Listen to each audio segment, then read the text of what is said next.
等了很久了，我们要开启这一季第一次魔王挑战了。再向各位介绍一下规则：魔王下场自带一块金牌，选择挑战他的朋友，如果赢了，不光可以直接晋级，还会同时带走魔王身上这块复活金牌。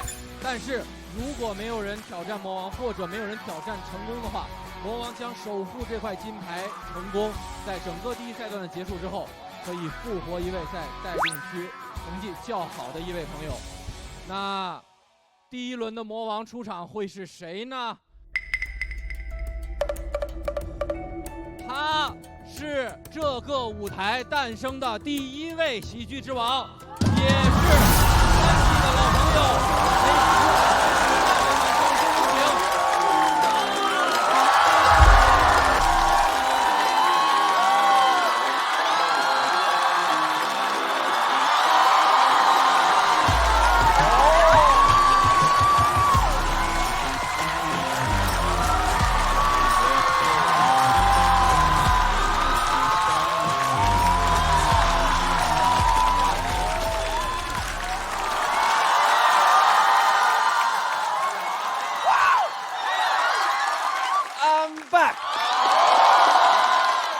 最近啊一直在拍戏，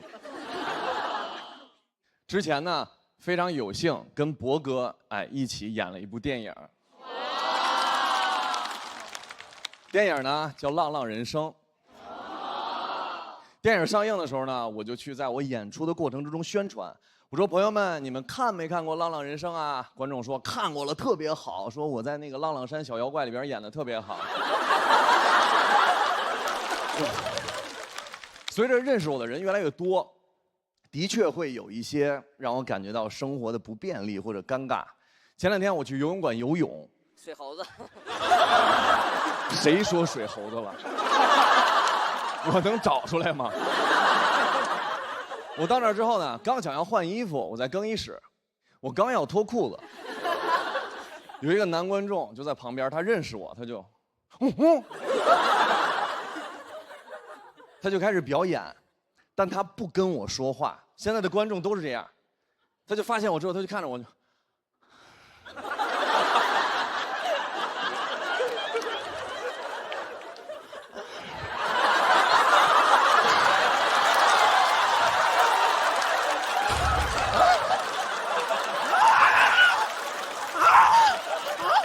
当时我就在想，我跟不跟他说话。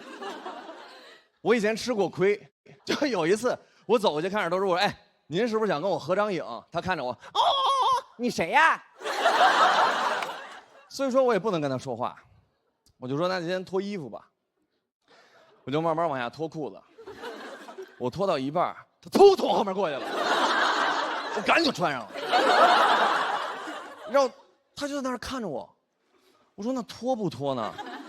我得游泳啊。我就太难受了，因为这个时候我已经不能搭话了，因为如果他不认识我，在他的视角里，就是他到更衣室看到一个男孩走来看着他，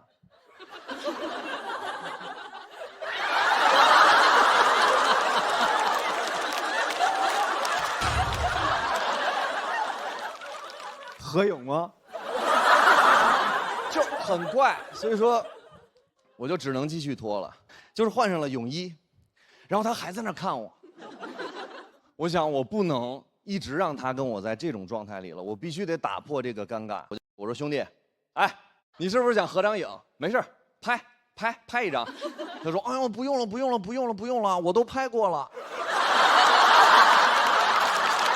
我说删了，我一脱裤子你啪拍一张，删了。他说：“哎呀，我自己留着看。”我说：“你现在看不就得了吗？”当时我就跟他僵持的时候，有两个老大爷，一个老大爷跟另外一个老大爷说：“老张，来名人了。”谁呀？旁边那大爷，是不是奥巴马呀？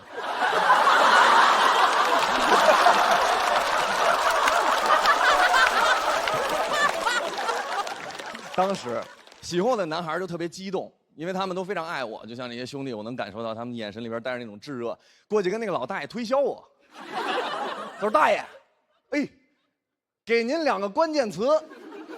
这是谁？北京。哎，顶流。那大爷啊，鹿晗。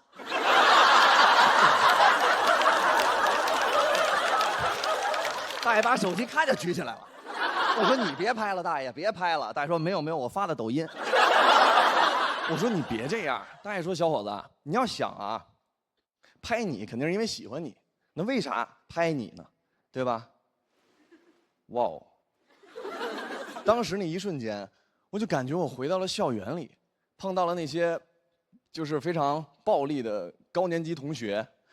我小的时候，学校里边校园暴力非常严重，我们那个时候没有什么霸凌，没有，就是高年级没事就是葫芦你，就是玩儿。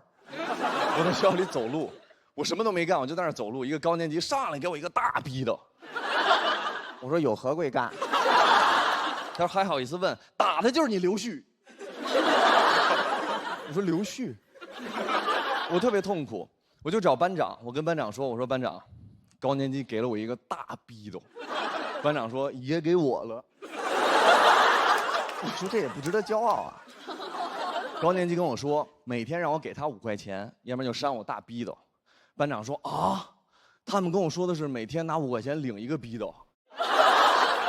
我说班长真是苦了你了，我们都上学你还打卡。我说咱们怎么办呀？咱们得解决这个问题啊。班长说不用害怕，我妈是法官，我爸是警察，我以后要成为律师。我说兄弟，用不了那么大，我觉得咱们还是先告老师吧。我们俩就去告老师，告我的班主任。我跟班主任说，我说班主任，老师，高年级给了我一个大逼斗，特别疼。人老师说，我会帮你联系他们的班主任，但是我也想问你一句，你要想一想，为什么只有你挨打？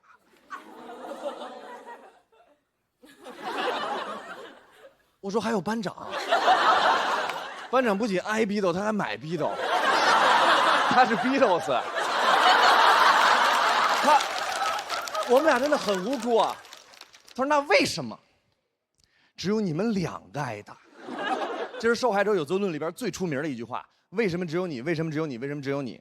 当时我比较小，我真的想自己的问题，我觉得是我的表情有问题，因为小的时候我非常容易紧张，一紧张我的眉毛就会皱，就会挑。小时候在学校里边看到高年级，我就这样，给这边的观众也看一下，就这样。啊，这边看一下，就这样。那个时候，哎呀，那行了吧？我背着书包，我就每天高年级会过来问我说：“哎，你是不是不服啊？”我说没有，大哥，我真没不服。他说你没不服，给我乐一个。嘿，我就开始找自己的问题，我就想不明白为什么。直到高考之前，学校请了一个高考鼓励官，就那种给你们打鸡血，让你们考好成绩的那种。他给了我答案。那时候高考之前，他问我说：“孩子，我说啊。”你是谁？我说我是付航。他说你是废物，垃圾。你是废物，垃圾，垃圾，废物，废物，垃圾。我说哇哦。我说那赶紧处理我吧，森森。他说孩子，你记住了，只要你上了大专，别人问你为什么这么废物，你就只能说因为你从小就是个废物，记住了吗？不要上大专。我说我记住了，我从小是废物。我真的觉得我自己是废物，直到我到大专找到了一份路由器投诉电话接线员的工作。跟大家概括一下，就是纯挨骂。我第一天去面试的时候 ，HR 问我说：“孩子，干这个工作，每天要接100-200通不同的人骂你的电话，你能接受吗？”我说：“老师，我有9年工作经验。”那个老师把大耳机给我戴上，说：“孩子，你是个天才，上岗。” ，Yes sir， 我就接了我第一个投诉电话。当时我戴着大耳机，手都在哆嗦，我不敢点，我怕别人骂我。当时我一点，那个大姐上来就说：“你的产品是垃圾，你的能力是废物，你是垃圾废物，垃圾废物。”我当时戴着大耳机，我说：“老师是您吗？您买路由器了？我上您家给您修去。”我说：“什么老师？”我说：“是你的产品是垃圾，能力是废物，你为什么这么垃圾？为什么这么废物？”哇！话术里没有教过我怎么回答，但是我突然想起那个高考鼓励官教我的，他跟我说，如果有人问你为什么这么废物，我当时脱口而出在那个电话里说，我说对不起姐，因为我从小就是个废物。那个大姐愣了3秒没说话，她说：“哎呀，孩子都不容易。”咔挂了。当时我就知道我能干这个，我是天才。9年的隐忍，只为挥这一刀。从那天开始，所有的疑难杂症都转给我，我可以解决所有的问题。在作息武林里边，我独步天下，没有对手。直到1年半的时候，遇到我作息生涯最大的敌人。当我用出老师教我那招，我说因为我从小是个废物。那个大哥在电话那头问我为什么，我说没想过。他说那你为什么不去死？我说啊，还有高手。老师只教了我一招啊，我到底该怎么办呀？后来突然一想，不对，曾经有高人点拨过我，当时我的悟性太低，没悟出来。做最强的盾，永远有更强的矛可以破你，但只要你做更强的矛，你就百战百胜。我一想，有招了，大哥，为什么只有你的路由器不好使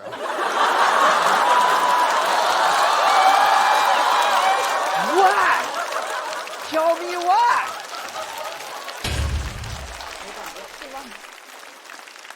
我就是希望大家所有人都不要再听到这句说话就有责论的话。谢谢。谢谢付航，喜欢付航今天这段表演的朋友，千万不要忘记为他投票。3、2、1，请锁票。再一次谢谢付航。今天这个挺不一样啊。啊，哎，我都忘了在比赛了，我就是讲了开心一点，对，挺有意思的。因为我也没有见过付航这样的表演，这对我们很多观众来说也是一个改变。大林也会有同感吗？我觉得这个比去年的回来当魔王的时候那个要好哦。我觉得今年这个它正经是一节目。哎呦喂，谢谢您，你知道吗？就跟您第1季的那个发挥是一样，是齐平的。不，每一次都是认真比赛。去年是这个，对，去年这个，这个我不还记得那个。其实这个后面还能演10分钟，这个。这个算是史相吗？这个算吗？这个不算，还有什么算是史相？这个真好，就是有高有低，啊，有宽有窄，啊，有史相，确实好。因为我们前面那个合作了一个电影，来了以后，后来我一看，就是他是平时是另外一个性格，跟在台上完全不一样，啊，平时就是感觉还挺谦虚的，挺有礼貌的，也不知道真假，反正是对，啊，但是后来就是。每次演完了都特别认真，所以说我就说能总结得出来，就是说他写这些东西，他回头一定下了不少功夫。这些东西把它总结出来，再把它举重若轻的把它弄出来，是非常不容易的。这个跟才华有关系，跟努力有关系。因为我们在拍戏的时候，我见到过他的努力。他的努力的时候，就是他有点忘旁边是怎么回事，就是因为自己拍完了以后，刚一演确实也就那么回事哈。但演完了以后，他特别想看回放，后来才知道他其实眼神不是太好。我们一般演员都在后边看看，放又一看，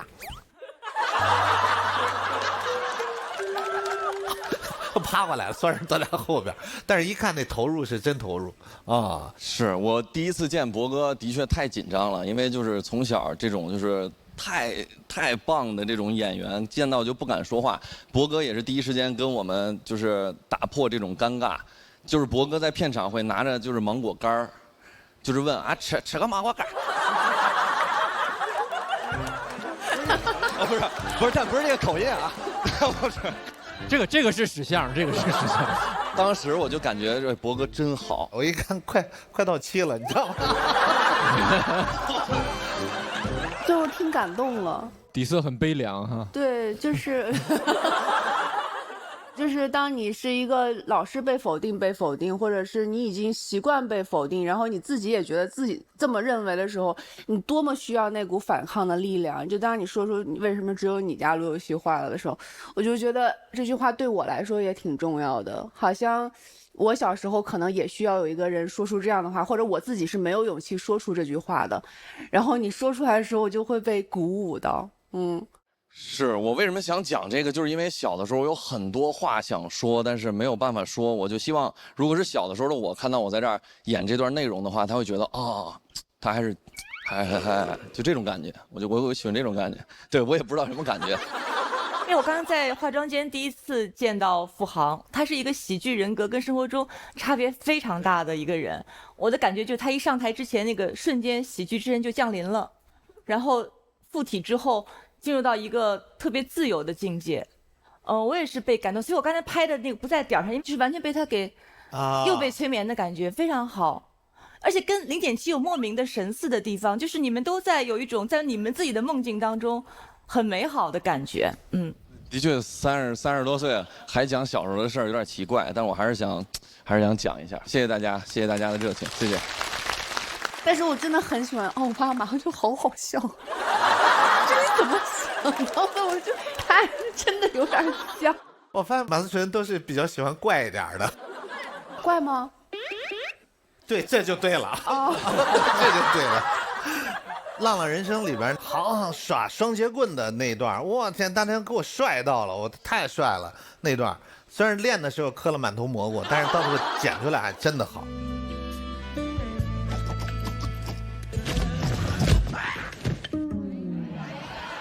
非常好，咱们的观众非常热情，就是我要凭空掏棍儿。他凭什么身上有一个双截棍呢？是，反正就是非常开心能来到这儿。完了之后，也想跟大家宣传一下，我参演了几个剧，就是电视剧第一个是《漂洋过海来送你》，第二个是《生日有意》，第三个是《于洪》，然后第四个就是我正在拍的《吴邪私家笔记之秦岭神术》。对，我在里边演老痒，然后希望大家如果感兴趣可以看一看。完了之后，现在的确就是需要大家支持，谢谢大家。好嘞，支持。那按照比赛的规则，会不会有朋友向付航发起挑战他身上这块金牌呢？他这个不难的，你上吧。请看大屏幕，有2位朋友向付航发起了挑战。有看头了。请付航先来到休息区。好嘞。哎呀，准备吧。付航呗，对，我肯定会跟他比啊。我们俩兄弟还过这个，因为朋友嘛。然后我跟他也熟第二呢，输他也不寒碜，也不丢人，就即便输他也无所谓，我无妨碍了。来扔人家干，两手一处干。哥，好好演，好好演，努力。必须得帅对吧？我就是爱耍帅，我爱干一些看起来愚蠢但是挺帅的事情。势在必得，多爷，没问题，进步，加油！多！没想到他会来比赛，他线下确实是很炸。他的段子的民间流传度太高了，基本上所有人，如果你能背下来一套你认为特别爆笑的段子，10个人里会有6个人背多爷的段子。接下来要上场的这位朋友是第一次来到我们节目。但其实喜剧江湖上一直有这位朋友的传说，好多朋友直接称呼他为多爷。他来自北京，掌声有请多子轩。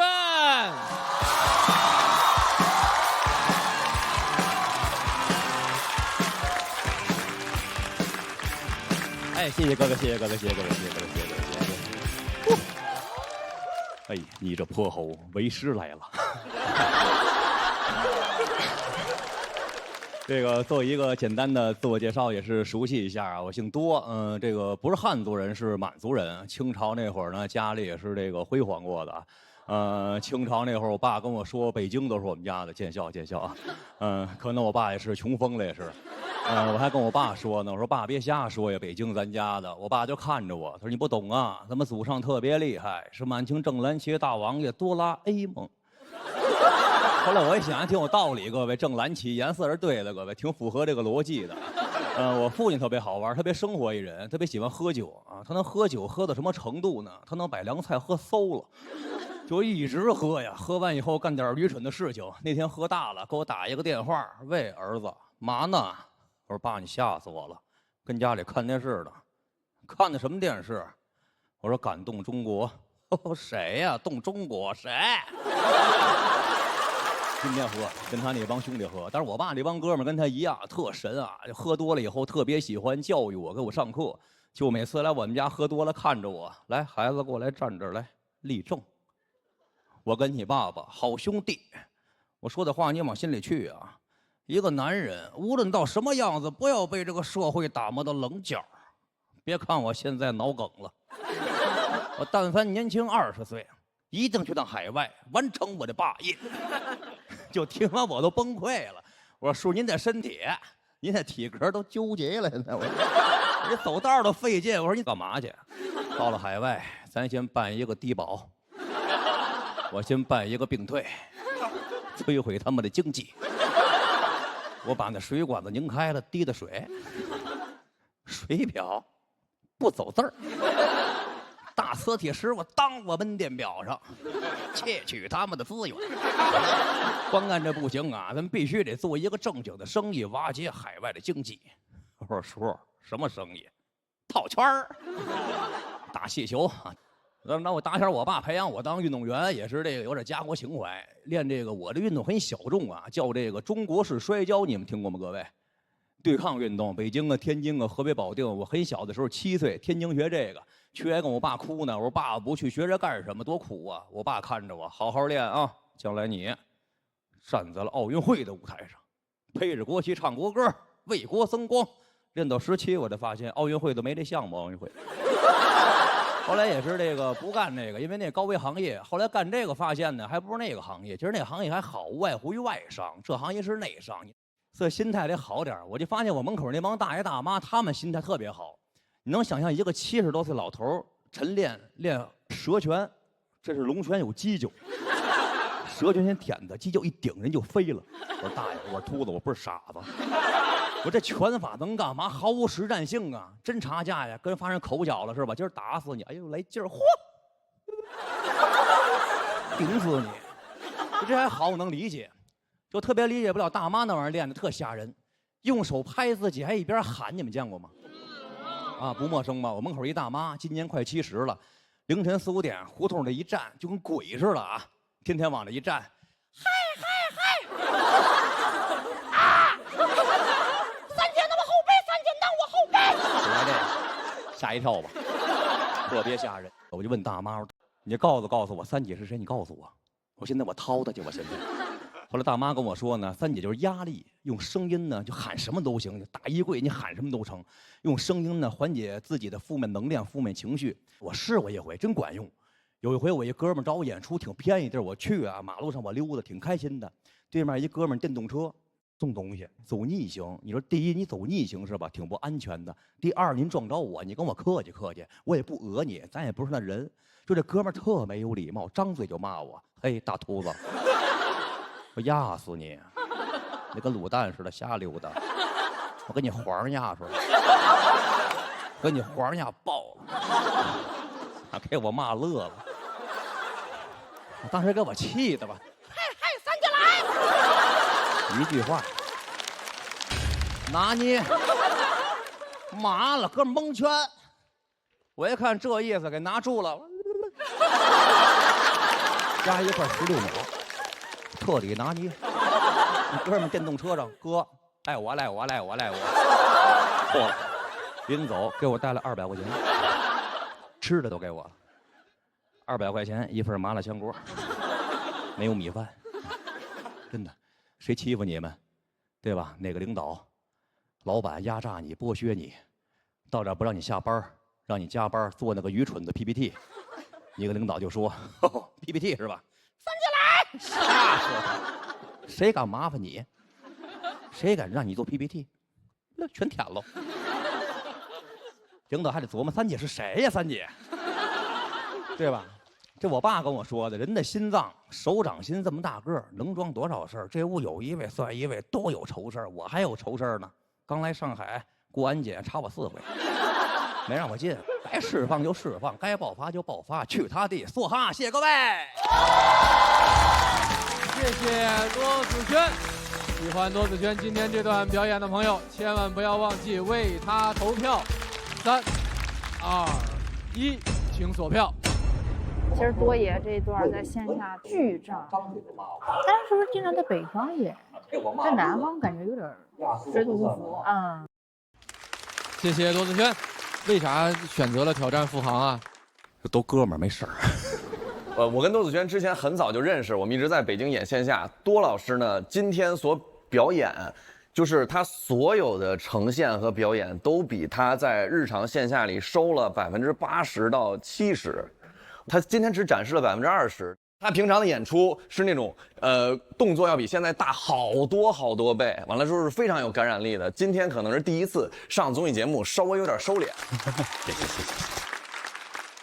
为什么呢？为什么会有所收敛呢？因为比较紧张，也比较紧张。对，的确是紧张，第一次。因为我看你演着演着，其实你会习惯性的往后退2步啊。对，因为我离得太前面，我容易吓着观众，我怕他们害怕。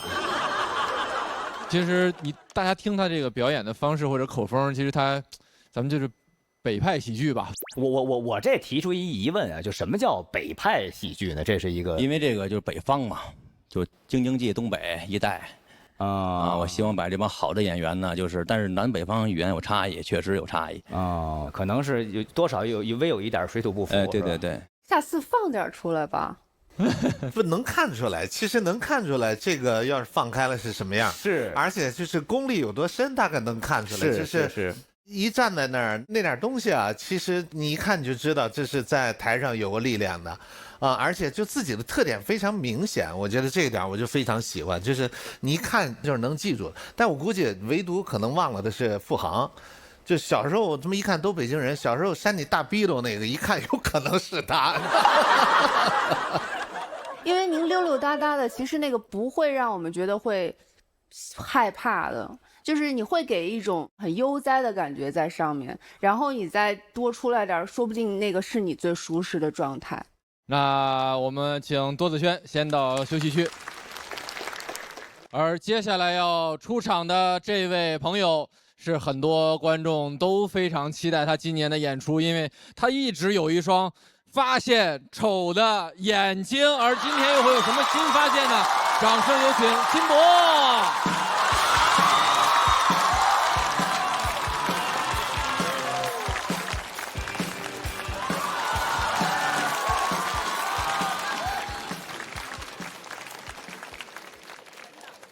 此时此刻，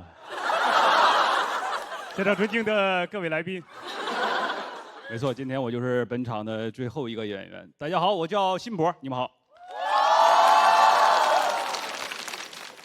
我觉得这一年过得特别快，比赛之前我就偷偷结了个婚啊，结了个婚，备婚过程很漫长嘛，一直在控制体重，大概减了有小40斤。因为要拍那个婚纱照，我对象给我下了最后通牒。说你要瘦不下来呀，照片里边的人也不是不能换。但说实话，我觉得打工人很难减肥。下了班出了地铁口，一路上诱惑太大，咱也不知道那肉夹馍有什么好吃的，那么多人排队，让我来审判你。确实好吃，再来一个，2审，绝不能放过任何一个肉夹馍。就算你能忍住，也架不住有一堆亲戚劝你喝奶茶。爷爷、阿姨，喝吧，这都俺妈亲手做的。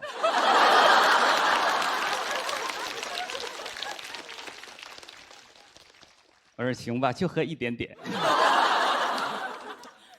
出去吃饭一般都是我对象点菜。菜很能点，但不太能吃，眼睛大嘴小，属猫头鹰的。现在的叫属嗷的了。最怕就是吃我们家乡菜东北菜。我接了个电话回来，菜已经点好了8个菜，东北菜8个菜，相当于本帮菜24个菜。我大惊失色，有点语无伦次了。我说还有其他男朋友要来吗？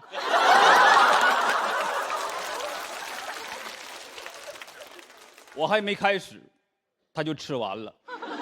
每个菜夹那么1、2口，指着堆剩菜跟我说：“你别浪费啊！”天天我就是饱饭硬吃啊。出门前都嚼2片健胃消食片，热身。刷那种短剧重生的，问我下辈子如果重生了想当啥？我说想给你当牛做马。牛有4个胃，马是直肠子，边吃边拉。尝试着通过运动减肥，办了一张健身卡，去了2次，1次办卡，1次退卡。健身房唯一一个我能坚持下来的器械就是秤。练秤瘦得特快，你调整一下站姿就能瘦1斤。但是说实话，健身房的秤都不准，因为不能脱光了称。要净重得先净身。我们家有2秤，都是小米的，一个小米1代称我是77公斤，小米2代称我是80公斤。我还是更相信以前的雷军。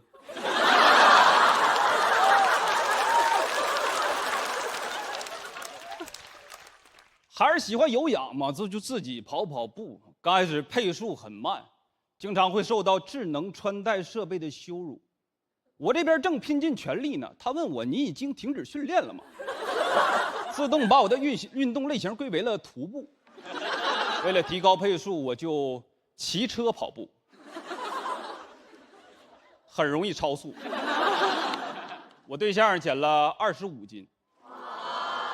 值得这称吧？我觉得一个女孩减肥要比男生多付出很多，不光要节食，要运动，最重要的就是买瑜伽裤。这玩意儿有啥好的？不就是秋裤外穿吗？有幸我偷穿过1次，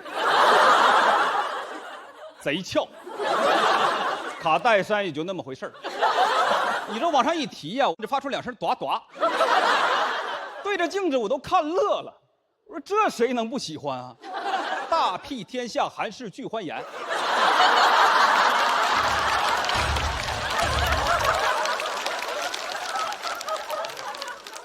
就是有点贵是吧？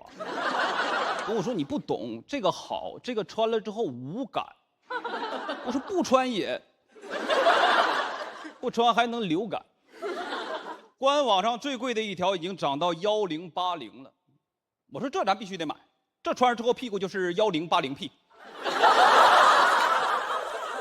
不过说实话，性价比很高，1年4季都能穿。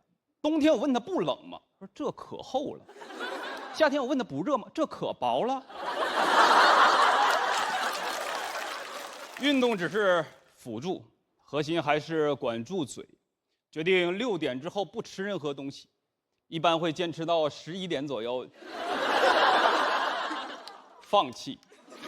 2个人反复重复同一句话：“你要想吃，我可以陪你吃。”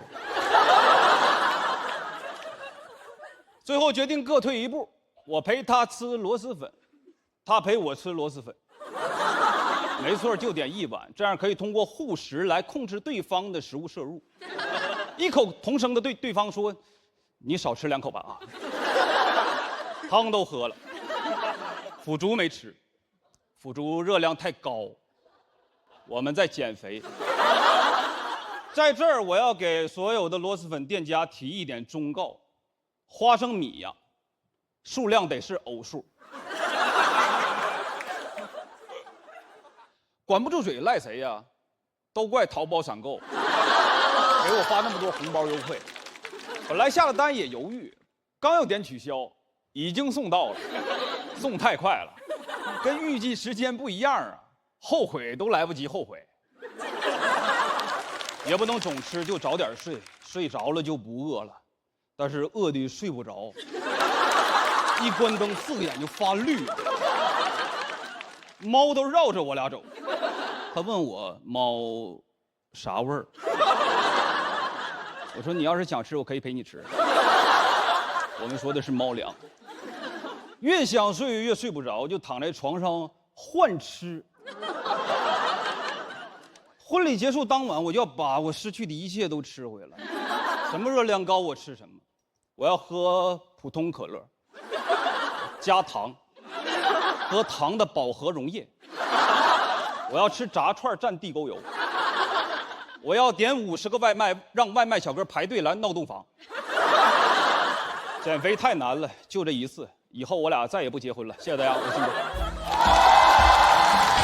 谢谢辛博，喜欢辛博今天这段表演的观众朋友，千万不要忘记为他投票。3、2、1，请左票。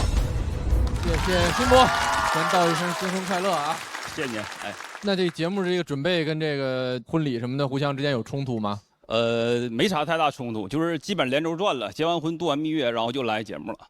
还行，还度了蜜月了，度了没太耽误太多事儿。对对对，我感觉确实那整个精神状态变好了哈。我去年对您印象最深的是您那个表演感，就是哎对，然后今年一看哎，可能是因为讲自己家里这点事儿就特别松。啊，特别的哎，娓娓道来把这事儿讲明。是您在调整自己的这个状态吗？还是说怎么了？其实也很紧张，因为面对付航也好，多也好，也非常紧张。但是还是因为你线下演的数量多了之后，你可以压制一下自己内心的这种紧张，还是非常的忐忑的啊。祝您新婚快乐！好嘞，回头的话转点账过来就行了。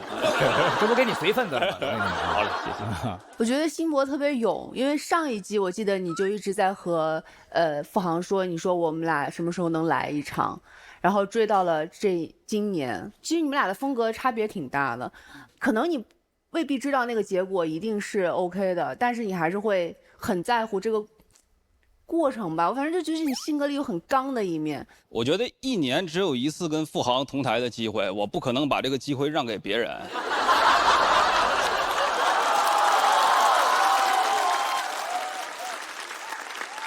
我虽然知道这篇稿可能它不是我特别擅长使情绪的稿子，但我依然我觉得在第1轮，趁着他还在的时候，对吧？我就跟他一起表演一下啊。但你这个挺有共鸣的，我觉得你应该也有吧。咱俩都属于需要减肥的人。是，而且是属于那种，但我觉得咱都是属于那种，就食欲还挺旺盛。你旺盛吗？是旺盛，是吧？就是有的时候真的不是，就尤其越到深夜的时候，掏起这手机，也不知道它这大数据怎么这么损，就你白天根本刷不着啊，晚上全是这些个，但是看完这也能解馋。辛博刚才说的好多细节，我就会觉得，哎呦，我也干过，哎呦，我也干过，好多瞬间是这种感受。这么一看，鲁豫老师一点生活都没有。是。此处我不配说话，因为我老刷那个小某书，婚礼前后他不断的给我推送你的相关的内容，所以你的全过程其实我在线上有参与。脱口秀很奇妙一点就是每个人以自己的视角看同样的世界，然后看到不同的世界。你看关于整个准备婚礼的过程，那年小鹿讲过，然后你又讲，就不同的人会有不同的视角，这就很奇妙。同样的过程，可能不同的心绪。对。而且我发现辛博的声音非常好听，他的发音吐字非常清晰。这是个很美妙的一个视听的享受，恭喜辛博！谢谢陆毅老师。这一篇稿子看上去好像在吐槽，其实里边包含着我觉得是满满的善意和爱意，这也是我们俩生活里每天发生的事情。然后每个人都会对对方说：“你要是想吃，我可以陪你吃。”我们俩在一起的年头很长，结婚对我来说肯定是一个非常重要的节点。大家下午好，我是今天的新郎王辛博，欢迎大家到场来见证我们的婚礼。因为我们俩风风雨雨很多年了，其实是一个相互托举的过程。他天然的会相信一切，我天然去怀疑一切。好漂亮啊，宝贝！但是他也会用他的身上散发的阳光来照射一下我，告诉我世界也挺美好的。我们希望的就是一切不要改变。在场的喜剧人都知道你可太难接了，但就在刚刚我变卦了，就是无论未来发生什么，我都一定会像今天一样稳稳地接住你。我们先看一下魔王的得票情况，请看大屏幕。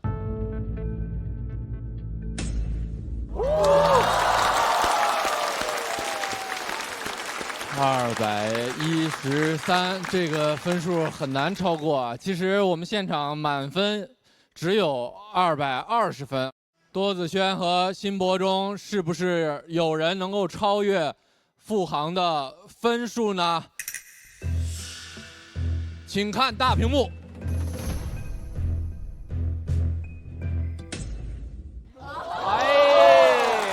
分数是可以197很高。152、191。那按照规则，魔王付航守护他的金牌成功。守住了。第一次有魔王赢了，西单历史上第一个赢的魔王。而多子轩和辛博要暂时前往待定区。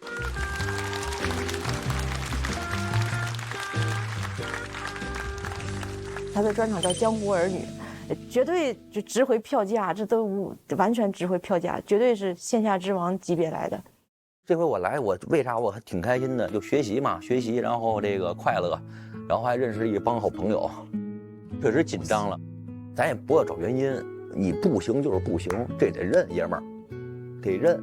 咱是老爷们儿，咱就回去慢慢改。然后呢，哪儿不行，那就去弥补自己的地方不足就好了呗。多子轩的性格就是那种，一下我要不然就不挑战，挑战我就一定要，挑到底。其实他就按他线下那么演就很好。辛博他的优点是什么呢？他一又不胆怯，第二他永远讲自己想讲的东西。辛博绝对是一个非常非常，精妙的写手，而且对自己有严格的要求。那恭喜付航守护金牌成功，在后面可以复活一位演员。哇，拿到金牌还是很开心的，因为我可以让一个脱口秀的朋友们回到这个舞台，这个我觉得还是特别特别开心的一件事。因为很多脱口秀演员他们就是来到综艺舞台上面，今天我说了，比如说多子轩，他们都是第一次来，所以说有一些水土不服，但是见过他们那些精彩瞬间和流星划过的我呢，我就觉得，哎呀，他们要是有第二次机会就好了，要不然还要等1年。结果，咱们这个赛制又很好的弥补了这一点。这节目打了3季了，这是第一个守擂成功的魔王。以往的魔王，别管我们谁，都被新朋友打下来了，也挺不容易的。最后，我们也跟4位老友再问一句：整个上半场有哪些朋友是印象很深刻的、最喜欢的朋友不？反正都很精彩，都很漂亮。然后真的魔王挑战赛这节目这是第3季了，第1次有魔王赢，就是咱多丢人，你说真是厉害，还是宝刀未老，当然人也没老，还得是你。我现在挺紧张，是吧？对，就是希望这个各位选手们不要因为付航他守住了，就对这个环节产生紧张感。有的人还是很好打的，希望大家还是有信心啊！祝福大家。真的今天很开心，我感觉看到大家这么多很独特的风格，而且像多多，就是这种巨大的成长。林演期特别鬼马的风格又超出了你的想象，我就会觉得，哇塞！就是之前有一段时间会经常有那种悲伤感，因为感觉好像自己也会遇到那种创作的一个平稳的时期。哦，是吗？你看人家专业脱口秀演员就是悲伤感，我就很庆幸，还好生得早，赶上了好时代。对，但是我今天看完还是觉得很受启发，就觉得喜剧创作的空间还是那么多，我们还可以继续去探索，会觉得很激动。我们要开启下半场的魔王挑战环节。而接下来要上场的魔王，他们是一组大家的老朋友。虽然是2026年的夏天，不知道为什么我感受到了一丝雪国的气息。我们的这个漫才魔王是谁呢？哇！怎么请到他们的？我的天了，我感觉回到了2020年高中时候躲在被窝里看脱口秀大会的那种感觉。大家好，我是王建国啊，元老级别的 OG 级别的，在我的心里，我一直是那个守墓的人，这个世界是我看的坟。在我妈眼里，宇宙的尽头就是铁岭。我妈还听说王建国是盘锦人，就问我。你说宇宙的尽头有没有可能是盘锦？地大物又博，还有王建国。我觉得他俩应该就是要么转战综艺，要么转战幕后。没想到他们今年会以大魔王的身份重新回到赛场上。就是越过万重山，喜剧还是他原来的样子。喜剧真好，喜剧让人重聚。让我们欢迎这对老朋友第1次搭档讲漫才，有请王建国、李雪琴。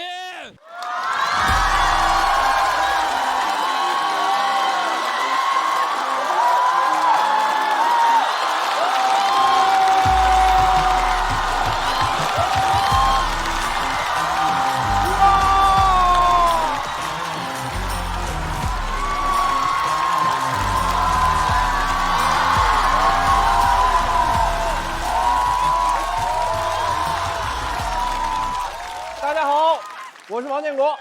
大家好，我是雪琴。哎呀，建国老师，咱俩见一面挺不容易。我见你一面挺容易的呀，随便充个会员不就看着你了吗？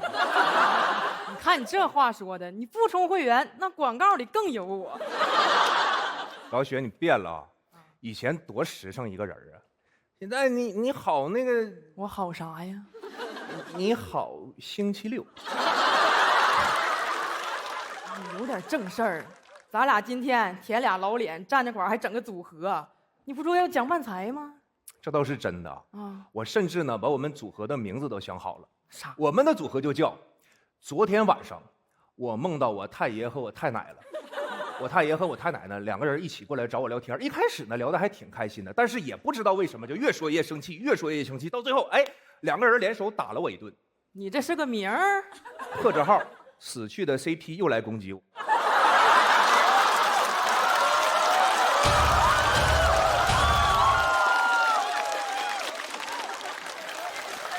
行，那死去的 CP 咋没把你带走呢？你有点正形吧？我跟你说啊，漫才我一点不懂。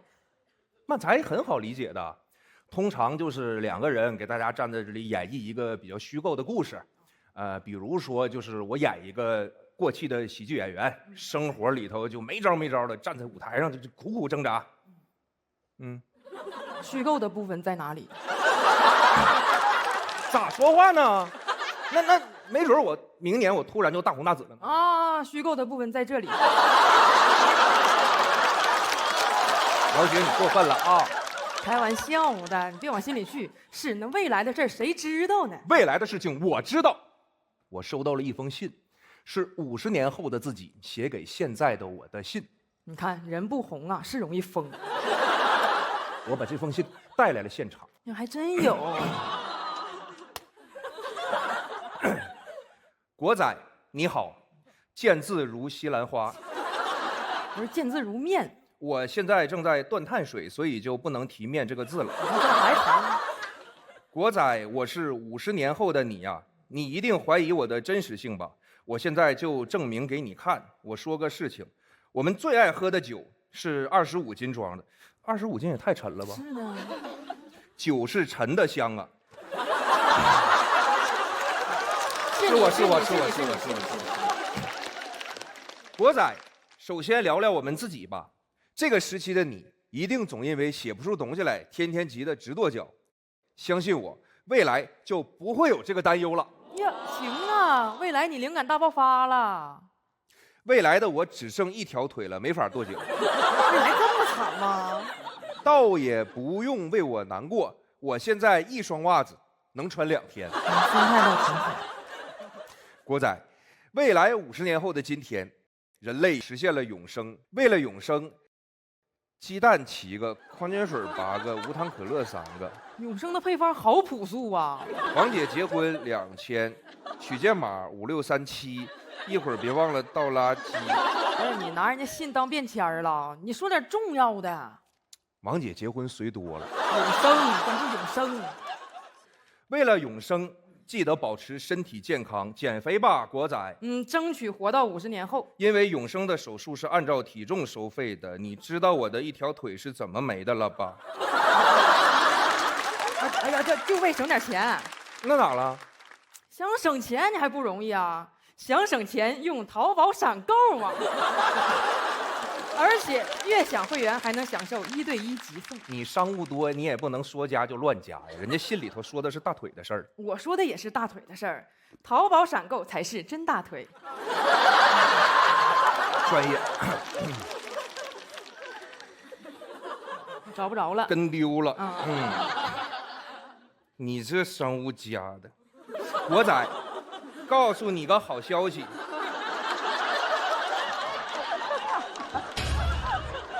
未来讲谐音梗终于不扣钱了。哎，行，终于让你盼到那天了。而是会被判5到10年。真给你判了。现在的我还剩下2620年。不是咋的？你干谐音梗园区了？由于时间管理局的规定，我不能告诉你未来双色球的中奖号码。这时候严格上，因为说了的话，我会被判15天拘留。那你就说呗，2000多年你都蹲了，你差这15天？15天可是半个月呀，我的半月板一直不好。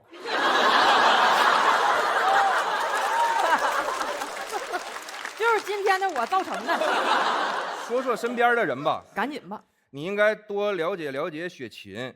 哦，还有我的事儿啊。毕竟人家可是写过《红楼梦》的人。那是曹雪芹，我姓李。他唱的《红日》也很棒呀。那是李克勤。他的《碟中谍》也很好看。那是汤姆克鲁斯，跟雪芹一点关系都没有。你这里有没有我？有，看着了。你记得告诉李雪琴，过2年他会有一个大节。什么节？上海国际电影节。哎呀，2000年还是判少了，咱们也给你枪毙了。啊，跟雪琴还是要多多沟通的，毕竟3年后你俩会生一个大大的气。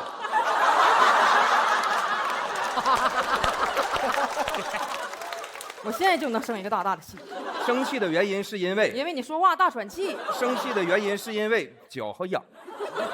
你生的脚气呀？不是，我说我现在脚就好痒。你现在是不是就一双袜子穿2天呢？哎，有原因啊，原因是我们最后一次见西兰花的时候。啊，就最后一次见面的时候呗。啊，咋的了？我想请雪琴吃一家很好吃的红烧牛肉西兰花，但是她说她在减脂，不能吃西兰花，只能吃西兰花。我说给我个西兰花字，她没给。我说你不看生西兰花，你看佛西兰花。别讲，还有一番。我记得当年念到这里时，雪琴会把我们手里的纸抢过来扔了。帮我告诉他，他扔的纸不是一般的纸，是兰花指。对了，还有一个，我看看写的啥来，你别念了。啊，对了，还有一个好消息，盘锦现在成了宇宙中心了。而铁岭真的成为了宇宙的尽头。我的妈呀，那宇宙连辽宁都没出。除了东北，其他地区融合成了一个超级大都市，统称三亚。我为这个城市想了个宣传标语：1+2等于几？三亚。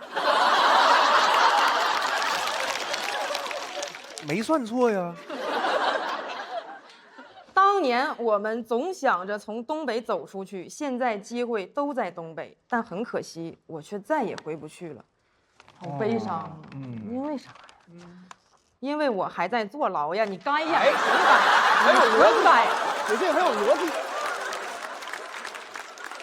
在未来的世界里，人们总怀念2026，人们总说26年的车马很慢，发个邮件也要1秒才能收到。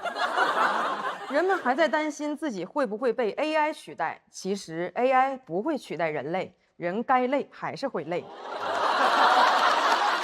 放心吧，朋友们，也没有更好，也没有更坏。要我再帮你生成一些 AI 没有取代人类的话，这不还取代了吗？开个小玩笑啊，开个小玩笑，就写到这里。未来再见吧，永生者们。完事儿了。这封信呢，你好好留着吧，寄过来一次不容易。其实我这里还有一封51年后的自己写给现在的自己。话那么多，你自己搁这念吧。谢谢大家。谢谢何仔，谢谢雪琴。喜欢两位这段表演的朋友，千万不要忘记为他们投票。3、2、1，投票。谢谢两位。慢才，慢才，慢才，慢才。从何说起呢？就从签字手术说起。我访问你俩，咱们太像昨天、今天、明天了。我其实非常紧张，我从来没有演过。所以就是我在后来都快吐了，他们都不让我喝水，怕我在台上漾出来。非常确实没有那么会搞慢才。我也胃一直疼，然后我不光不是慢才，我都多年没上台了，我都怕我走丢了，我就。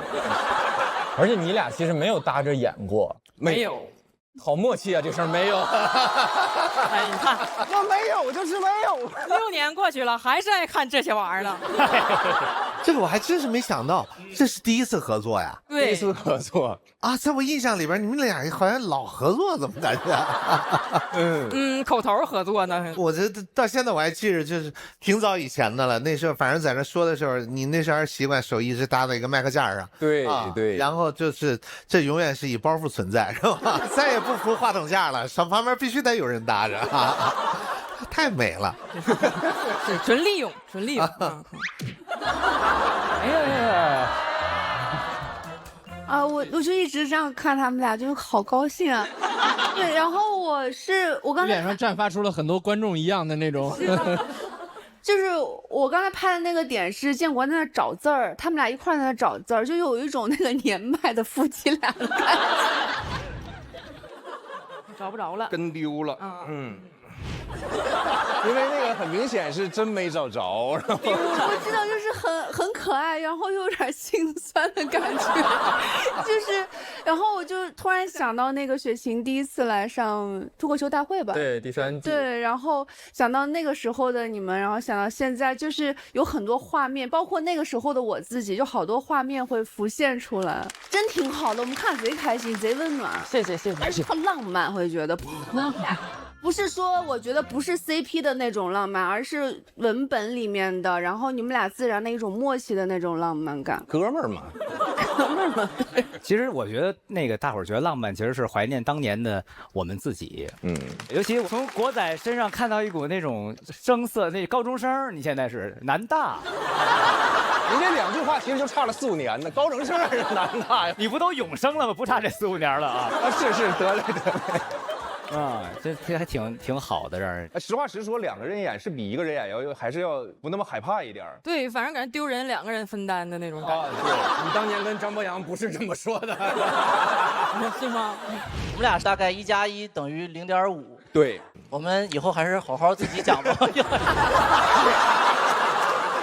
你说张博洋是吧？你看，跟我搭过这漫才老庞，我也是。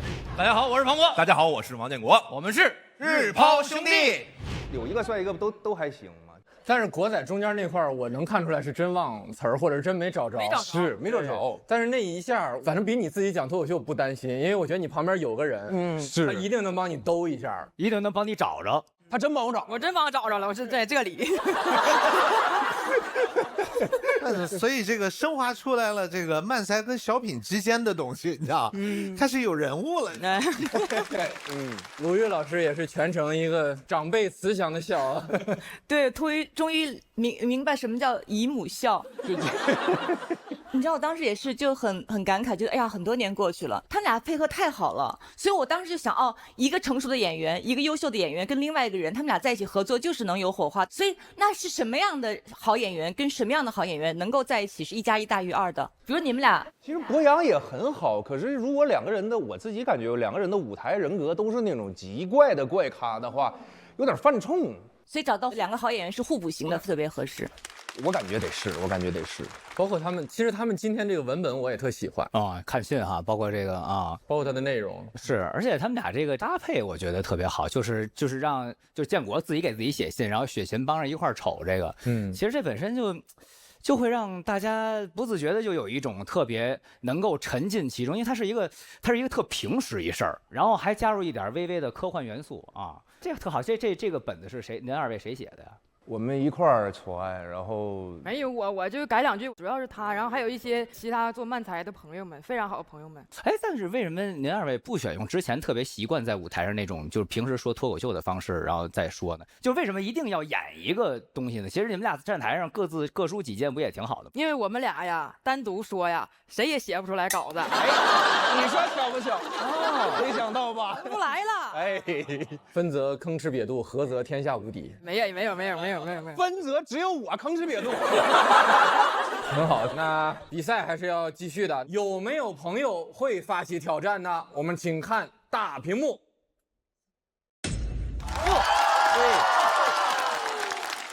快来挑战我们吧！加油！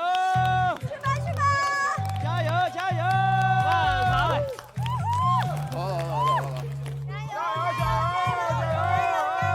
终于要开始了啊！好梦幻啊！终于能上台了，开始了。这是我第一次踏上齐丹的舞台，因为我们私下关系很好，也知道他，我不知道他接下来会不会讲，他会不会再上舞台，我都不知道。他再讲漫才就更不确定了。所以我觉得有可能这是我们和他们最后一次在舞台上同台吧，讲漫才，所以就特别珍惜。他们俩肯定没有我们俩默契足啊，对不对？对，我们俩天天在一块儿，他俩也不是天天在。我们俩是我们俩是搭档。安全出口、肉食动物也都是非常优秀的漫才组合。我们先请建国、雪琴来到休息区。登场的第一组漫才组合，台上虽然是2个人，但有可能会发出3个人的音量，因为我们在四面八方都会看到他们的标注，因为他们是安全出口。掌声有请！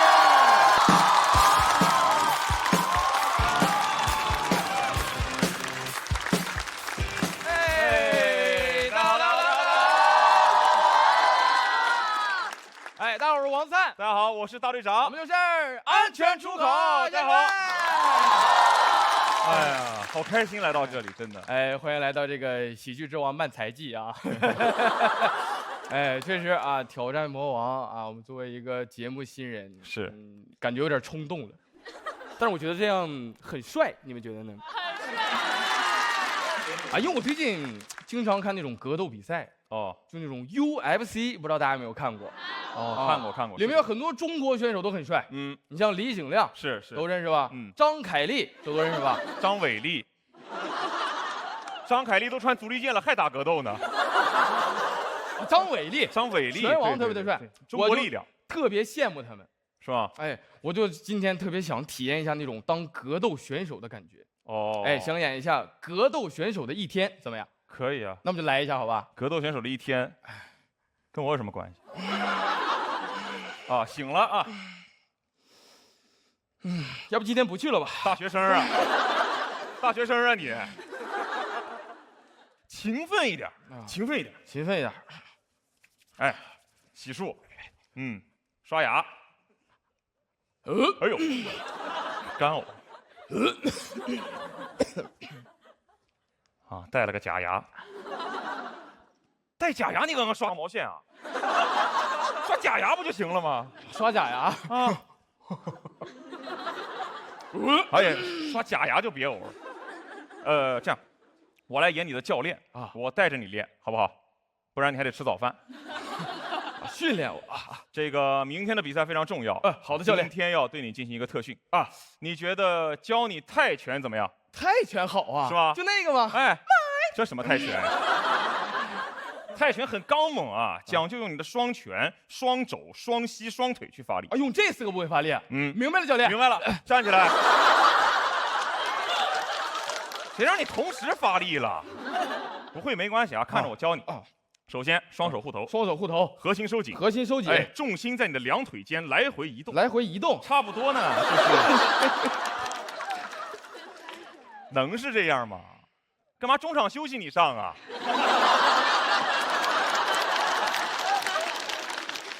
我跟你说，不会没关系，不会你可以看着我，我慢慢教你，教练行不行？教练，你别生气啊！这个泰拳我确实不太明白，啊，但是我最近也没闲着，哎，我自己在家研究了一套招式。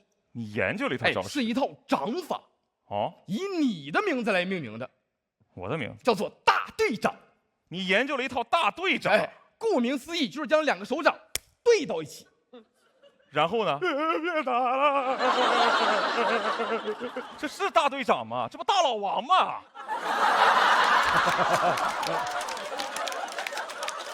一点气势没有吗？打格斗最重要的就是有气势，气势。入场就要用你的气势压倒对手。好，教练，明白了啊。我身高180，我身高180，说你自己的。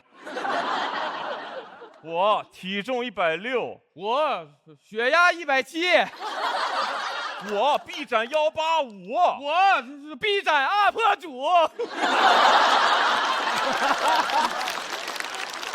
什么臂展 UP？这逼了嘛？你撒一边逼了。可能我表达的不清楚，就是你要吓唬他，你明白吗？吓唬他，吓唬他，假牙掏出来，不是 jump scare， 是你让他觉得他赢不了你啊！哎，完全赢不了你，赢不了我。哎，哼，我告诉你，怎么着？你赢不了。凭什么？我爸是裁判。你爸是裁判能行吗？你爸不能是裁判，你得稍微得让他脑袋混乱啊，哎，让他心智紊乱，扰乱他。明白了？我告诉你，怎么着？我爸是你爸。哎，乱不乱？哎，那不行，那你爸也是裁判了。我爸也是裁判，自己都乱了。放狠话你不会吗？放狠话，对我放狠话。我今天我就在这个花蛟笼里打死你，信不信啊？八角笼啊！花蛟笼给我去腥来了，打死我是吧？来，打死我！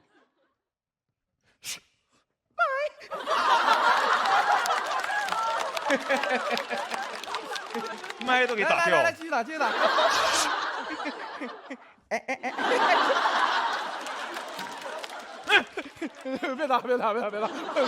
大队长啊，喜欢用大队长。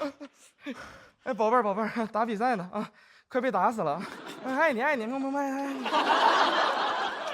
快被打死了，还有空回女朋友消息？忙不是借口。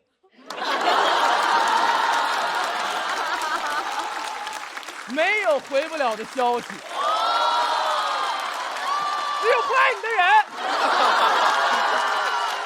最讨厌上价值的人，上价值！别腿疼啊！给你踢坏了。外边是不是下雨了？外边风湿病、高血压、戴假牙，是不是还穿足力健呀你？去医院检查。去医院吗？妈呀，还是个老将。喂，那个老板，对，我问医生，应该不影响明天比赛。问一下，谁是你们那个病人的家属？哦，是我是。你是他？我是他教练。你是他教练？对。你怎么当的教练啊？怎么了？那么小个玩意儿怎么打格斗啊他啊？哎呀，他有梦想，你别管了。行了，签字吧。哎，考虑一下啊，保大还是保小？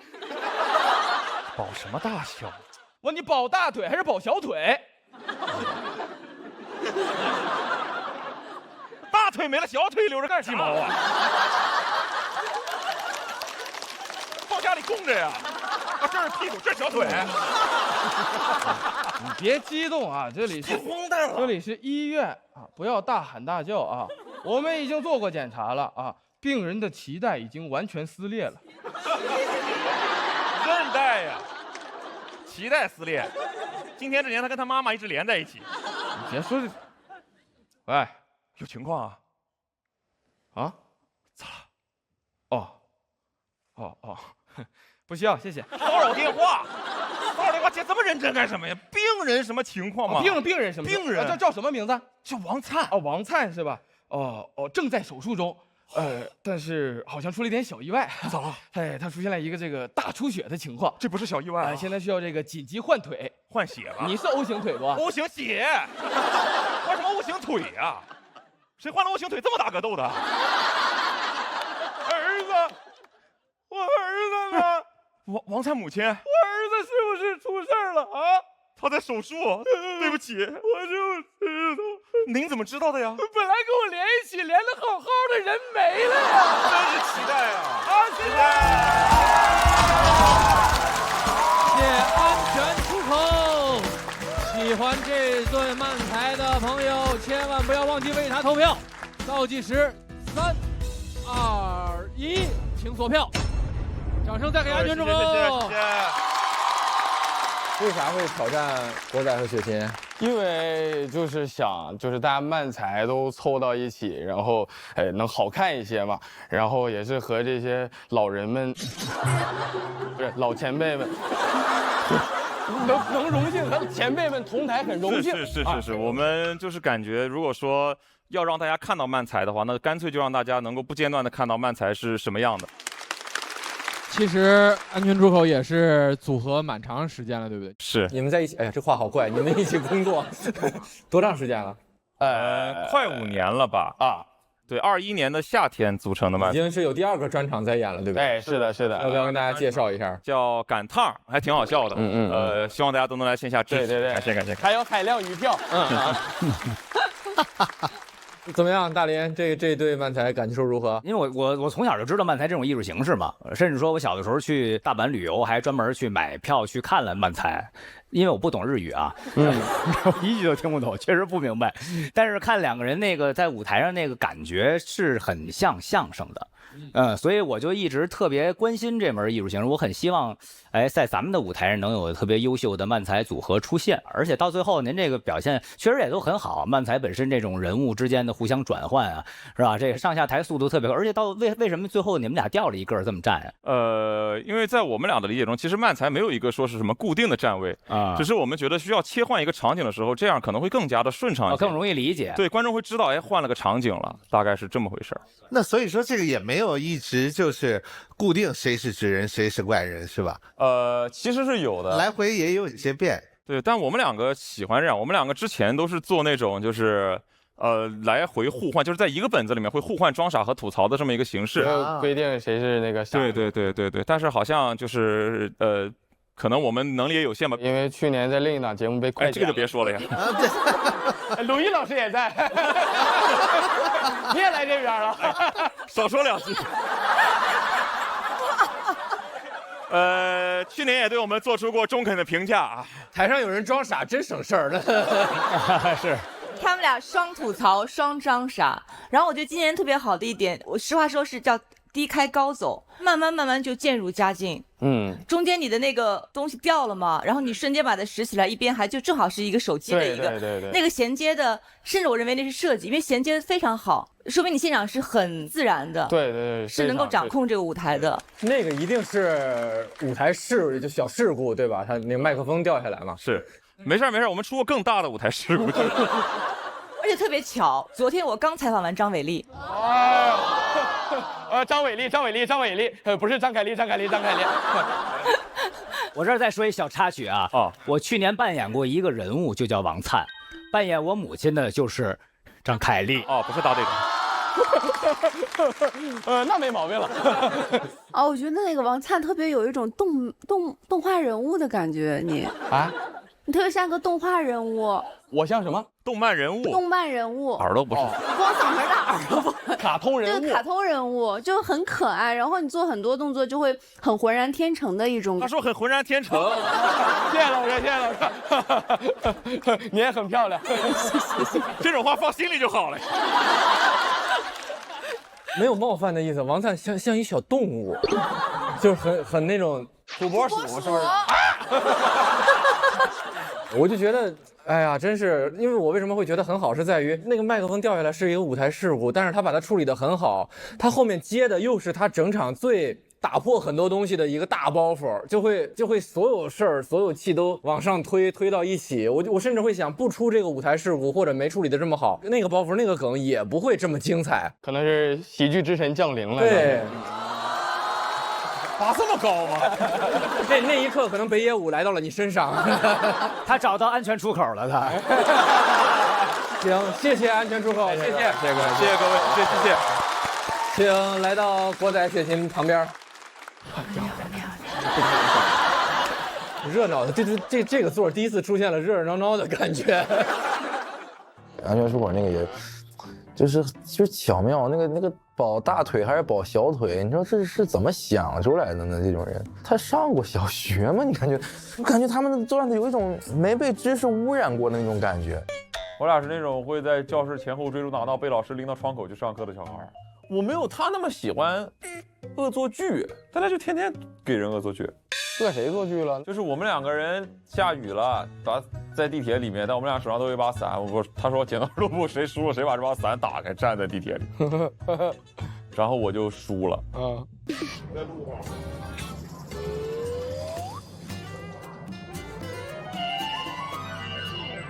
然后他说再来一把。一会儿剪刀石头布，谁输了谁打着伞下这个楼梯。他输了，他一开始还在慢慢走，打着伞，然后感觉明显他心理防线要崩溃了，越走越快，越走越快，然后打着伞在地铁楼梯里狂奔，哒哒哒哒哒就下去了。看了2组优秀的漫才表演，接下来是这一组 PK 的最后一组，也是大家很久没见的老朋友了，甚至是很多朋友漫才的第一次接触、第一次启蒙。我们欢迎他们回到舞台之上。我是肉食动物新人，肉食动物。爷青回，从大学的时候就看他们俩去单立人比赛的那个视频，那还在那小屋里呢，那俩人就非常的幽默。我个人啊，觉着国内做漫才也非常厉害，也能非常好笑。我觉得就是看肉食动物。我没有想到他们还愿意回到喜剧的舞台上来比赛，因为他们在这个领域已经非常非常的头部了。感觉他们就像那种扫地僧一样，话也不多，但是他们一上台就会狂轰乱炸。肉食动物，老情人了，3年之期已到，恭迎肉食归位。大家好，我是大木。大家好，我是晃晃。大家好，我是大木。哎，大家好，我是晃晃。大家好，我是大木。哎，大家好，我是晃晃。晃晃呀，这里应该就是旅途的终点了吧？就让我们用第一次站上这个舞台的那句话来收尾吧。大家好，我是大木。大家好，我是晃晃。我们是肉食动物。之前其实就已经有过这种状态了。之前其实挺多人记得我们组合名字“肉食动物”，然后后来慢慢就开始有人叫“肉食兄弟”。我们休息了一段时间嘛，还是需要一些附件。我们来了。掌声有请肉食动物。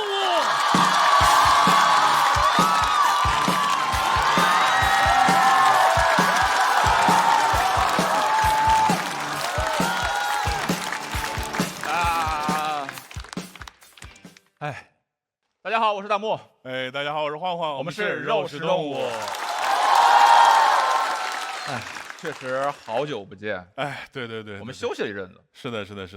趁着休息这段时间呢，我减了个肥。哎，跟大家说你瘦了多少？我瘦了60多斤。对。怎么做到的？就打网球啊。对，你看我这都晒黑了，你看。哎，你们可能不知道，他打网球，戴帽子，以至于，哎，他现在很像一个剥了一半的鸡蛋。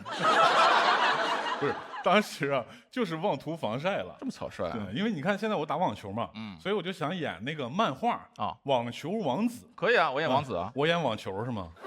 看起来弹性很棒的样子。不，我当然是想演里面的主角。不要总是你想演。其实我有我想演的。哦，你有想演的？当然了，那我可以陪你演。我想演武侠。可以啊，没问题。我要演一个一代宗师。哦，那我呢？徒弟，拜师学艺。我来给你拜师，没问题。前辈，在下乡拜入师门。哦，当真要加入我们金拱门？我做汉堡来了，看起来蛮适合的。古代门派。当真要加入我们东厂？改做太监了是吗？欲练此功，必先自宫。我这以后没法改行了。不一，名门正派，好吧？当真要加入我们六扇门？哦，朝廷的衙门。欲练此功，必先没必要考功。这个是得考，师傅。但是我已经过了那个年纪了。对，有没有那种不用自宫也不用考功的啊？当真要加入我们八卦门？哎，八卦门可以，八卦门可以。富航去年那事儿你听说过？哪个八卦呀？他那个玩意儿谁都会。不，你正经点的门派。当真要加入我们逍遥门，哎，逍遥门听起来就很厉害。哎，此言非虚，本门在江湖上那也是翻手云，覆手饵。覆手语，整什么再见爱人呐？啊，哎，加入本门有门槛。我来问你，你可有项羽的气魄？没有。那你可有孔明的才智？也没有。那你可有上海的户口？那更没有。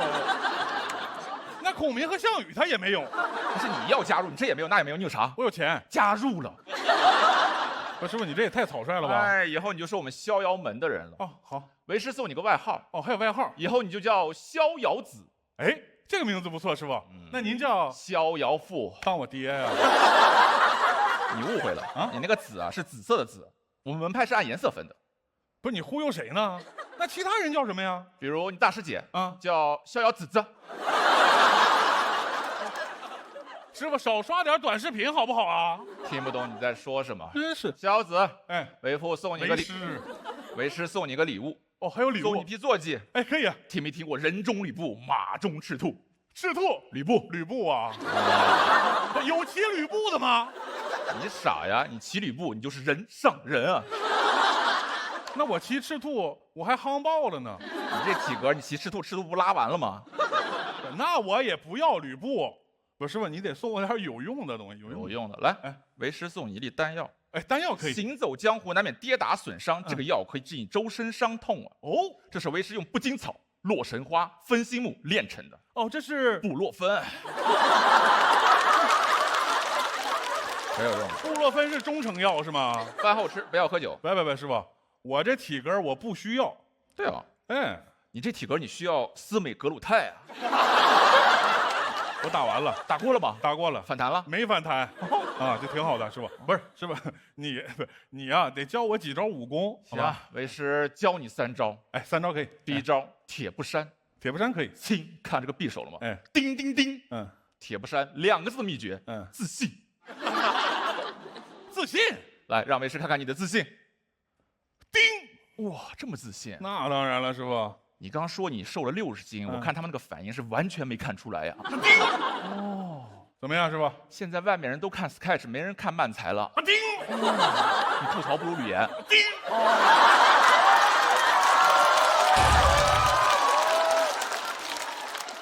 师傅，我练成了吧？哦，我告诉你，我现在刀枪不入。刀枪不入？哎，那你以后就没法打司美格鲁肽了。师傅练不了这个，好吧？换一个。那教你第2招，换一个。空手接白刃，这个可以。行，来用这把刀劈为师。我来了，师傅。嘿，哎，接到了，师傅。空手接白刃2个字秘诀啊，努力。努力。来，让为师看看你够不够努力。来吧，师傅。噗呲。不是，师傅，你怎么改捅了呢？努力的方向不对。哦，要全方位努力。来吧，师傅。嘿，接到了，师傅。你看，亲，噗呲。不，师傅，你怎么2把刀啊？加倍努力。不是，我有2把刀，你也接不住啊。小乔为师，来，我来了，师傅。铁布衫叮叮。不是空手接白刃吗？为师会铁布衫，学什么接白刃啊？不是，那这跟努力有什么关系啊？选择大于努力。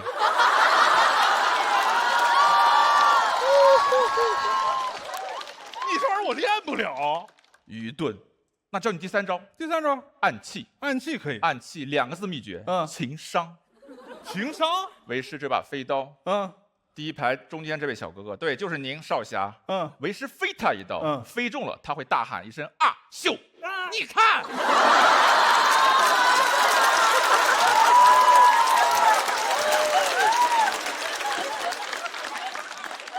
师傅，这练的是他的情商吧？江湖不是打打杀杀，江湖是人情世故。不是你这玩意儿我来我也行啊。你来。最边上这小哥哥，就穿白衣服这个少侠，我手里有把飞刀，我飞他，他也会啊一声咻。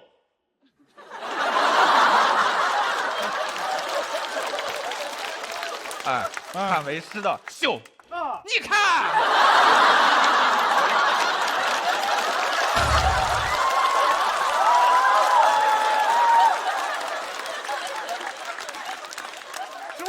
有情商还是没情商呢？这个少侠在他们门派高低是个总监啊。我知道了，师傅，选人的问题。你是这么觉得的吗？你选择他就可以。哇塞，那我给你挑一个。好，随便吧，就这位。好，你飞他，你飞中了，他倒背一首《蜀道难》。倒背。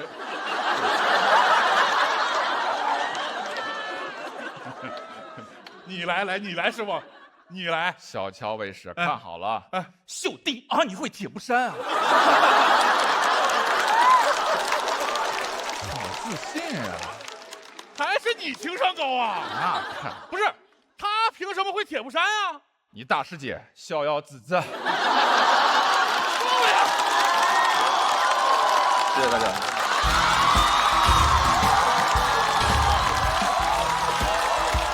喜欢肉食阶段漫才的朋友，千万不要忘记为他们投票。3、2、1，请锁票。掌声再给肉食动物。紧张吗？紧张吗？紧张，真紧张。我还好，我还好。还是你嘴硬啊？你刚在外面忘词的时候，你可不是这么说的呀。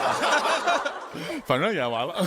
还是那个味道。我是肉食动物的，能算是铁杆粉丝，因为他们之前在节目上参加比赛的，不能说100%段落，大概70%、80%的，我当时可以倒背如流。哦，那你当时飞他，马上就。对，你应该飞我呀，我是他们大师姐。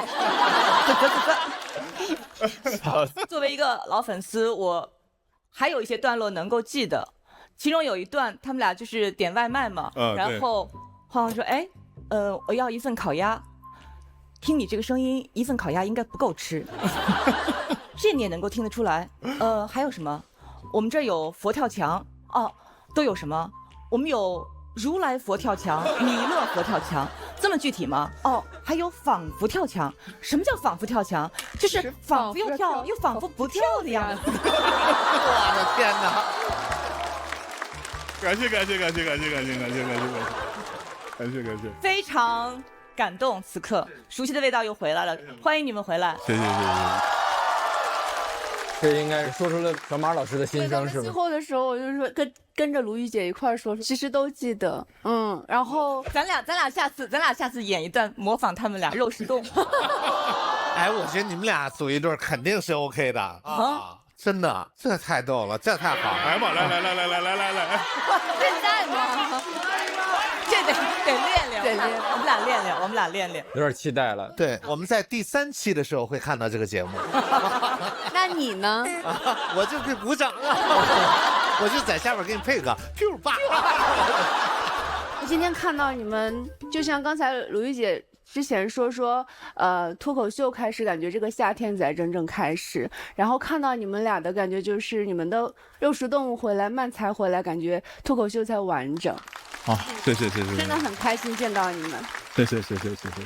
因为我确实是第一次实打实的坐在这儿看您表演，然后我也特能够理解您2位这个上台之前这种紧张心情，因为离开舞台很久之后啊，站在台上他就尤其登场之前的那个状态，他是既兴奋他也紧张，但只要站在舞台上拥抱观众，你就会感觉一切都回来了。是的，所以我就有2位这么铁杆的粉丝，我希望他们带我是新粉丝啊，我是新人啊，哎，在这个咱们节目的后期，我能越来越了解您2位。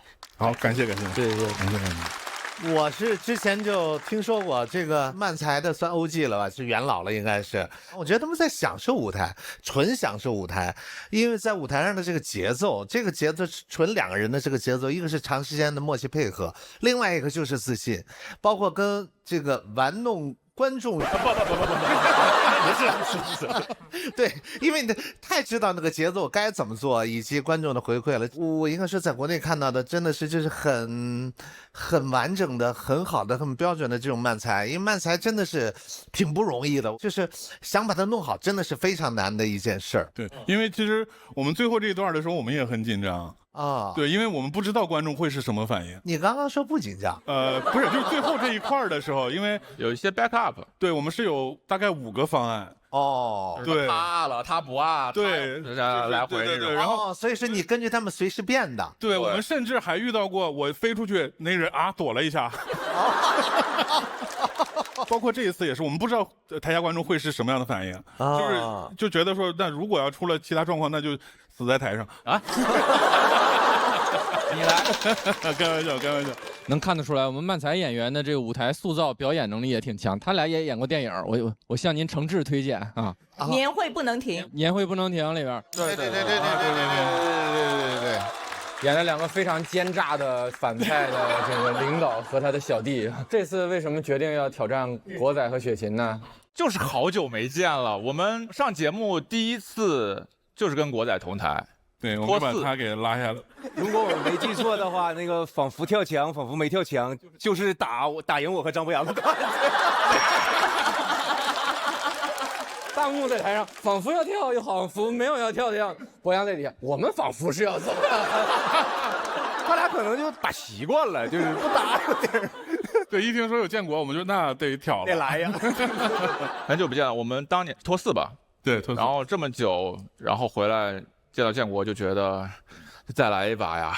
可不嘛，好久没在漫台舞台上加，哎呦，我刚才看的都缺氧。还是姥姥读信怎么还是读串行啊？那我得谢谢国仔跟雪琴，他俩要不来，你俩该挑战主持人了。我真的觉得有一点特别好，因为是国仔和雪琴演的时候出一个小小的失误，读信没看清楚，然后安全出口演的时候麦掉在地上。肉食在演的时候，他们天然就知道最后的表演会有一个跟观众的互动的不确定性，但是可能是因为他们是组合，也可能是因为他们有很多的舞台经验，3组人都特别好的把这些事情完全的包在了自己的表演里，甚至为自己的表演加分，就让观众也特别舒服。我就觉得这个是今天如果说喜剧之神降临这个舞台，是让我最觉得降临的时刻。谢谢你们3个。我以为你的意思是多一个人就是添乱来的呢，就是他一人本来没事儿啊。那还是得有个结果呀。魔王挑战赛，我们先看看2位魔王建国、雪琴的得票情况吧，请看大屏幕。我感觉都能进，但是不一定能赢。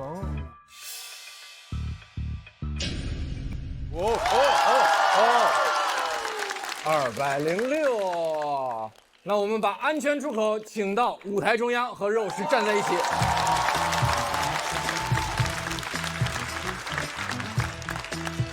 206是一个挺高的分数，但是刚刚2组的表演让我觉得不是没有可能，而且他们也都拿到了气氛组的满票4票。观众给出的结果会是如何？请看大屏幕。好紧张，帮他们紧张。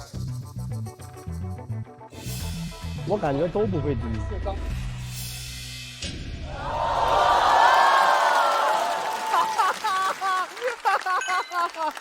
我能说吗？我能说吗？告诉他俩呗。就因为我们这个稿子，他俩还帮忙了，昨天还调我俩表演了。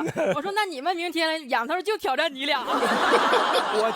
我就一直在等比分出来才能说，因为俩大哥，我们铁哥们儿，然后呢，他知道我要演漫才，主动找过来。国仔多年没演漫才了，你还能行？我帮帮你吧，帮我改了2天。然后如果这个时候我把他打败了，我就真不知道我该。得亏他俩赢了，我才能说给你送金牌，是不是？等一下，我觉得是这样，我觉得3组的演出都非常优秀。这个时候按照规则，安全出口还是要去待定区，但是我们让他们享受一轮观众的掌声，好不好？请安全出口暂时前往待定区，真的也很棒。往哪走？往哪走？往哪走？往哪走？但是那边不是路，不要装傻了，快！这儿是吗？那边。那我们恭喜肉食动物209票，直接晋级，拿到1块复活金牌，请国仔、雪琴为他们送上这块金牌。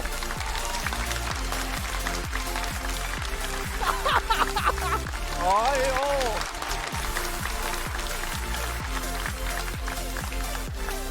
欢迎回来，好，谢谢。欢迎肉食动物回来，也期待你们在舞台上给大家带来更多精彩的表演，请前往晋级区。也谢谢国仔和雪琴。一个漫才的魔王，然后有2组漫才来挑战，这件事情是之前在任何一个节目上没有发生过的。这件事情对于我们来讲可能意义更重要一些吧。而且其实建国也一直在对漫才，我觉得是会有一些推动的努力吧。大家好，我是王灿，他是大队长，我们是安身出口。我是郝方舟，我是赵小凡，我们是古语，我是大漠，哎，晃晃，我们是肉食动物。